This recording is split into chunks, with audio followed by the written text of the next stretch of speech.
कितना रेट चल रहा है? 5 लाख बेटी बाप से मांगने वालों, भिख मंगो। उससे बढ़िया है कि रमजान में फितरा उठा। अगर तुमको भिखिए मांगना है तो बेटी बाप से क्यों? अच्छा सुनो, तुम अपनी बहू, वो लड़का अपनी बीवी के बाप से 5 लाख मांगता है, कितना बड़ा रिश्वतखोर है। और 5 लाख बेटी बाप खेत बेच के, गोरू बेच के, बकरी बेच के बेटा बाप को दे देता है। अब लेकिन जब जाता है उसकी बेटी लाने के लिए फिर 300 आदमी लेके जाता है, पड़का के साथ, डीजे के साथ। सोच के देखो मुसलमानों, कितना जुल्म कर रहे हो तुम बेटी बाप पर। 5 लाख नगद, KTM मोटा टायर वाला गाड़ी, लड़का है 35 किलो, गाड़ी है 1.5 कुंटल, 1.5 कुंटल की गाड़ी, और लड़का इतने मोटा है, एक फेट मारो तो बड़ा तो नहीं जा पाएगा। लेकिन मांगेगा 5 लाख, और वो 5 लाख लेके पड़ाका, डीजे, गाड़ी, सब पैसा बर्बाद। और इमाम को नहीं देगा निकाह खानी 1100-1500। सोच के देखिए हजरत, निकाह खानी भी टेंट कीजिए हजरत, और इमाम थोड़ा सा कमेटी बनाइए। हमारे सीमांचल में खासकर गुजारिश है, हमारे झारखंड में लगभग 11,000 12,000 हो गया, 13,000 हर मस्जिद में 12-13,000 करके, कहीं 10 से वरना ऊपरे है क्या हजरत जी। कुछ कमेटी बनाइए, जिंदगी भर 6,500-7,000 रुपया करके क्यों कमेटी मौजूद कीजिए। जनाजा भी पैसा लेना है। इन लोग के बाप मरेगा नहीं, ये लोग तो जनाजा पढ़ा पाएगा नहीं, हम लोग के पास आएगा, लेंगे 50। तुम्हारा बाप है, तुम उठा के बोरा भर के गाछ में टांग दो, चाहे जनाजा पढ़ाओ, मेरा क्या ठेका? बाप तेरा है, फर्ज मेरे ऊपर नहीं है। तेरा बाप है बेटा, तुम पढ़ाओ नहीं जनाजा ने, उलमा मौजूद है। ऐसे थोड़ा कि मौलाना पर फर्ज है जनाजा पढ़ाना। तुम्हारा बाप है, नहीं मौलाना साहब नहीं सकेंगे, नहीं 50 लेंगे 50, बड़ी तनख्वाह कम दिया था, लेंगे 50। उस दिन खेत बेच के तुमको देना होगा। लेकिन हम लोग का एहसान है कि हम लोग नहीं लेते, मुर्गी जबा करते हैं। अब मौलाना को रखा मस्जिद में, मुर्गी जबा करवाता है।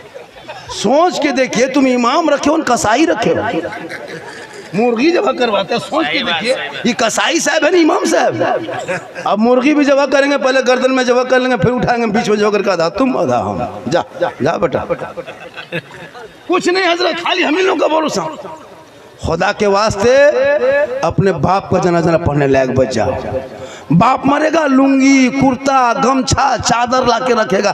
क्या है ये सब? क्या हजरत मेरे बाप के लुंगी, कुर्ता, गमछा, चादर है हजरत। बाप ही नहीं रहा तो कपड़ा रख के क्या करें? किसी गरीब यतीम को दे दीजिएगा, ले जाइए मदरसा में, किसी गरीब बच्चे लोग बिछाएंगे, ले जाए। हम बोले क्यों खाली कुर्ता पजामा क्यों दे रहे हो? पर शुद्ध नहीं लगता ना, जब बाप नहीं ना तो उसका कपड़ा रख के क्या करें? हम बोले बाप खाली कुर्ते पजामा, लुंगी, गमछा ही छोड़ के गया था। बाप जो गाड़ी चलाता था वो चाबी लाके दो, वो चाबी लाके दो कि हजरत बाप नहीं रहे तो गाड़ी क्या करेंगे, लीजिए चाबी, फतिया पड़िए, लेके चलिए। वो नहीं कहेगा, खाली गमछा दे। बाप जिस पलंग में सोता था हजरत, पलंग उठा के ले जाए मदरसा में बिछा दीजिए। अगर हर बाप का पलंग ले जाएंगे मदरसा में, पलंग की कमी नहीं, सब लड़का पलंग में सोएगा। अब वही करेंगे। कहाँ बाप है? फतेह पलंग चल इसमें जम जाएगा। हाँ ठीक है, लाइए सामान लाइए, क्या लाएंगे हम खा लूँगी। और चाबी कहाँ? पलंग कहाँ है? गदा के सब लाइए। अब बाप का जो बैंक बैलेंस से खतवा था लाइए, खाता चेक करिए कितना बचा है। खेत खलिहान मकान दुकान लोगे तुम, 50 टका दे करके, वो भी क्या जब फातिहा पढ़ के निकलिएगा तब हजरत इसको रख लीजिए। मतलब क्यों? बोल चाय वगैरह पी लीजिएगा। बोले नहीं, हम लोग चाय वगैरह पीना बिल्कुल छोड़ दिए, अब हॉर्लिक्स से पीते। 10 टका नहीं बेटा, 500 निकालो। टाइट होना होगा। हम लोग को बहुत इस्तेमाल किया हजरत, बहुत इस्तेमाल किया। कसम खुदा की कि मौलाना को, एक मौलाना पूछा, उसका बाप, उसका लोग पूछा कि आपका बेटा है कि नहीं? बोला हाँ एगो लड़का है। बोल कितना बड़ा? मौलाना ने कहा इतना बड़ा। कितना बड़ा? बोला चुप के ऐसे कैसे दिखाया। 6 महीने बाद पूछा, हाँ इमाम साहब लड़का बड़ा हुआ कि नहीं हुआ? बोला हाँ हो गया। कितना बड़ा? बोले इतना बड़ा। फिर 1 साल के बाद पूछा, लड़का लेकर ठीक ठाक है कि नहीं? बड़ा हुआ? बोला हाँ। कितना बड़ा? बोले इतना बड़ा। अब पूछने वाला बोला हाँ हजरत सब ऐसे ऐसे दिखाता है, आप ऐसे क्यों? कहा कि क्या करें, हम जिस गांव में रहते हैं वहाँ से मेरा घर 35 किलोमीटर है, और इमाम सदर सिटी बड़ी टेंट है। असर के टाइम में जुमेरात को छुट्टी था, फिर जुम्मा जाके पढ़ाना पड़ता है। तो हम जुमेरात में असर की नमाज पढ़ के घर से, वहाँ से मस्जिद से चलते हैं गाँव से, घर आते आते मगरिबी शाम हो जाता है, तब तक मेरा बच्चा सो जाता है। तो उसको हम खड़ा नहीं देखें, खटिया में पड़ा देखते हैं। जब तक आते तब बचवा सो गया, फिर भोरे उठ के चल देते हैं, फजर की नमाज पढ़ के फिर चल देते हैं, चूँकि घर में जुमा पढ़ाना, बचवा सुतले रहता है, उसको हम कभी खड़ा देखें कि हमेशा खटिया में पड़े देखें, इसलिए बोलते इतना बड़ा हो रहा है, ऐसे बढ़ रहा है। हम ऐसे बढ़ाते देखेंगे तो हम ऐसे देख रहे हैं। ये हाल होगा इस कौम की हमारे इमाम को। लेकिन याद रखना, कल मैदान महशर में जो मस्जिद के इमाम होंगे, जो मुअज्जिन होंगे, उनका सर बुलंद होगा, मस्जिद को लेके चलेंगे, आगे आगे इमाम होंगे, पीछे पीछे मुअज्जिन होगा, वही मस्जिद कल मैदान महशर में निजात का जरिया बनेगा। इसलिए लोगों, मस्जिद तामीर करो, मस्जिद को आबाद करो, तब तुम मस्जिद को रोशन करोगे, अल्लाह तेरे घर को रोशन करेगा। तुम मस्जिद को आबाद करोगे, अल्लाह तेरे घर को आबाद करेगा। तुम मस्जिद को सईदों से सजाओगे, अल्लाह तुम्हारे घर को रोजी रोजगार से। इमाम जो है ना मोहल्ले का, इमाम जो है वो राजा है, वो बादशाह है, वो मेहमान है, वो आलिम है, वो उलमा है, वो उस्ताद है। खुदा के वास्ते अपने आलिम की कदर करो, अपने उलमा की इज्जत करो। आज मौलाना को देख के तेरा बेटा गेम खेलता है तो उठ के खड़ा तक नहीं होता है। 20 साल पहले हम लोग जब अपने उस्ताद को देखते थे कहाँ छुप जाते थे पता नहीं चलता। क्या हुजूर, अभी के लड़का लोग कुछ नहीं, कौन है खत्म। हजरत अभी तो इतने बेशर्मी हो गई, खैनी ऐसे से मलता है। देखें, अगर भतीजा मर रहा, चाचा पूछा कान चाहिए रे, बल खैनी थोड़ा बढ़ा के, थोड़ा बढ़ा दे, चाचा बना बढ़ाने के लिए करा। तू बेटा ठोकेगा नहीं तो क्या करेगा? आज खैनी ठोक रहा, कल तुमको ठोकेगा ना। आज ठोक रहा चाचा सामने भतीजा खैनी ठोक रहा, तुमको मजा लग रहा, कल वही भतीजा पकड़ेगा, गला ठोक देगा। माँ साहब मेरा बेटा खत्म है, कहीं खत्म पहले तुम था। सहरा में, जंगलों में, बयाबान में पढ़ो, मीनार गिर पड़े हो तो मैदान में पढ़ो। ये बेखबर नजूमी तुम्हें क्या बताएंगे, कल होने वाला क्या है ये कुरान में पढ़ो। 3:30 अढ़ाई बज गया, कितना बज गया? और बजा दें? कितना आदमी सुनना चाहते हैं? हाथ उठाइए ना।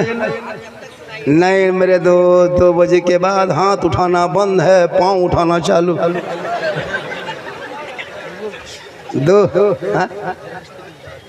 2 बजे के बाद हाथ मत उठाइए, पाँव उठाइए। इनकमिंग चालू रखिएगा तो आउटगोइंग चालू रहेंगे। इसलिए उलमा को दोगे तो नुकसान नहीं होगा। अगर गरीब होता है तो तेरा 8 साल का बेटा 300 का रिचार्ज मोबाइल में नहीं करता। तेरी बहू जो दुनिया में कुछ नहीं जानती, उनके मोबाइल में 300, तेरा बेटा 300, बूढ़ा बूढ़ी हम 150। 1000 एक घर में, 100 घर में 1 लाख।